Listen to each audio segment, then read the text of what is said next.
Hello and welcome to this week's newsletter up on the golf course. We've ventured out, it's Tuesday afternoon, ventured out to the golf course for a greens meeting to assess all the cliff erosion that's happened over the last few weeks. You can see there's lots of cuts in there, quite nasty really, quite scary how much the cliff erosion has happened in the last 3 or 4 years since the piece to the east, but we've had quite a lot going in the last couple of months as well. So yeah, we're going to run you through what's happened on the cliff edge, because I know a lot of you haven't been able to get out and take a look. Some of you haven't got social media either, so you haven't seen any footage of the cliffs crumblings, and I'll just let you know a few of our plans going forward. The first noticeable part is over on the fifth, next to the fifth tee. You can see there the Greens Committee there, just having a chat about the cliff erosion. You can see how close it's cut in now to the fifth green. So yeah, the first part of the golf course that's probably going to be in danger is the fifth green. You can see from here, I don't want to get too close because it's crumbling away, but you can see from here it is quite cutting in dramatically, and there's still a bit of overhang left there, so there's still a bit more to go. So yes, you can see that's quite close to the fifth green. Some out of bounds posts I'm going to have to go in, stemming from the 16th tee all the way down along the cliff edge, past the fifth green, over to the edge where the gorse bushes start on the junior tee on the sixth hole. So yeah, it's all quite dramatic and cutting in. So there's going to be out of bounds posts put along all the edge of the cliff edge there to stop people going anywhere near it, because it's quite dangerous. Here we are on the fifth fairway, very damp, very dreary, miserable day. You can see there's a couple of cut-ins there where the cliff has gone. What we're going to have to do now as a club, we're going to have to put some out of bounds posts down the right hand side of the fifth fairway. We're stemming from the 16th tee all the way down the fifth fairway past the 6th tee to stop people going to get their golf balls. So when you come back, there's probably going to be a whole load of white posts down the right hand side of the fifth fairway with blue tops saying out of bounds, please do not retrieve your ball, because despite some of the Greens Committee there taking a little look towards the cliff a bit close, you don't want to go too close because it is crumbling away. So yeah, pretty awful, but we're going to have some white posts in there to stop you looking for your golf balls, and to encourage you not to go near the cliff edge, because there are lots of overhangs there. Bit more from the 16th, 100 yards off the tee now. You can see the bushes falling into the sea there. The erosion is still happening, all very sad. Unfortunately, the council haven't got any money to repair the sea defences, the groins out there. So unfortunately, it looks like there's not much we can do at the moment, although the club are working hard to find solutions to see if there is any money available to repair the sea defences. But we're working hard to see if there are possibilities. The management committee are definitely working hard to see what they can do. The old lady 16th tee, and it was only this time last year you still had a good few paces before the edge of the ladies tee to the cliff, but this is what happened in the last few weeks. Dramatically gone, and there's still a bit more overhang there on the 16th as well, so a bit more potentially is going to go. The next time we get high tides and some strong winds, a bit more is going to go. But you can see there, this is the old ladies tee. That's their temporary tee they used last year. This is the old tee, and look how close that is now. Unbelievable. And you can see the groins down there being battered, and that's where all the water is coming in. So yeah, not great, and that's why we are moving. Created a new tee for the ladies, there it is, and we're going to be using the new men's tee a bit more often as well. Although, like I said, the old 16th tee is still in play because the rocks from Hopton, the holiday park, are helping the 16th tee survive. So here we are on the new 16th tee. The new out of bounds posts have been moved to the left. You can see the ladies tee out in front of us there.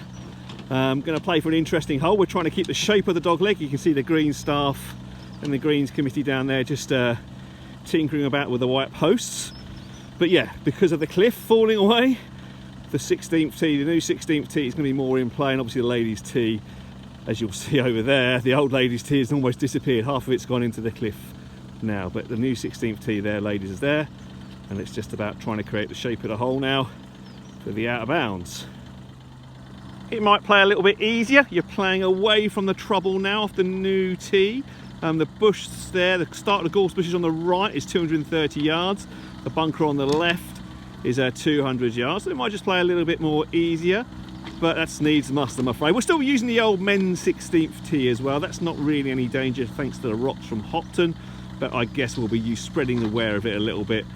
We've had to change the hole obviously for the ladies, but also because that cliff erosion is getting closer and closer to the 16th, men's 16th tee as well. Okay, so back in the nice warm shop, my little jaunt out on the golf course there. The rest of the golf course looks really nice, although obviously I don't want a damp, dreary day. But any questions you got about the golf course, please do not hesitate to ask me. I'm in regular contact with Danny, the course manager, and John and Jane in the office, plus the management committee as well. So if you've got any questions, I'll try and answer them if I can. Or if not, just send an email to John or Jane in the office, and they will be a lot better at responding than I am. But hope that just gives you an idea of what is going on out on the golf course there in relation to the cliff erosion, which is unfortunate. Right, back onto golf news now. We'll go on to tour news. And did you see the golf at the weekend from Sawgrass? Fantastic golf course, that brilliant, brilliant, brilliant finish to it. Justin Thomas has come back to form. Justin Thomas had a little bit of a lean spell, really, last couple of months or so. He lost his sponsor for saying a bad word over in Hawaii in January. I think it was something to do with a homophobic slur. So that he lost his sponsorship with Ralph Lauren, which hit him quite hard, I think. And also he lost his granddad, who was a great influence on him because he was a PGA professional, who then taught his dad, who became a PGA professional, who has then in turn taught Justin Thomas to become the superstar that he is. So yeah, a great family tradition there in golf professionals. But yeah, so he's lost his granddad. So he's had it quite tough, some of it of his own making, some of it not, over the last few months. But great to see him back to form. I love him, he's a great character. Really enjoy watching him and listening to him as well. Great young kid. He beat Lee Westwood. Lee Westwood finished second again. How frustrating for Lee Westwood. Talk about a lovely guy, nice character. That's Lee Westwood as well, isn't it? But yeah, he just can't quite get over the finish line at the moment. He put it down to, he had a 2-shot lead going into the last round. He didn't play very well, really. Hit a lot of wayward balls off the tee, which is most unlike Westwood. But yeah, so in the end he lost by 1 shot to Justin Thomas. He just couldn't quite keep his game together. Bryson DeChambeau was up there as well. He fell away a little bit on the front 9. He came 3rd in the end. In fact, on the 4th hole, that was quite strange. He managed to top the ball off the tee into the water. Very strange. He then dropped one and then shanked his 3rd shot way right, sort of thing. So not something you expect to see from the reigning US Open champion and the man probably using the best form of his life. But yeah, very strange from Bryson DeChambeau. Westwood didn't play that hole much better either, to be honest.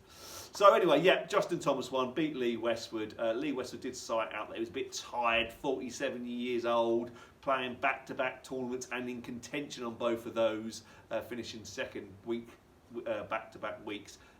He said that he just felt a bit tired towards the end there, so that maybe put down some of his poor play, but great to see Lee Westwood up there again. But Justin Thomas, yeah, fantastic golfer he is. Right, that's it for this week. I've got nothing to show you new equipment wise, unfortunately. Nothing's turned up this week, so hopefully we'll have a bit more for you next week. But hopefully the look over the cliff on the golf course has given you something to look at there. And that's it now. Thanks very much for watching, and I shall see you now in what will be, you'll get this newsletter on Thursday, it will be about 10 days time, 11 days time, Monday the 29th. Can't wait. See you soon. Bye bye.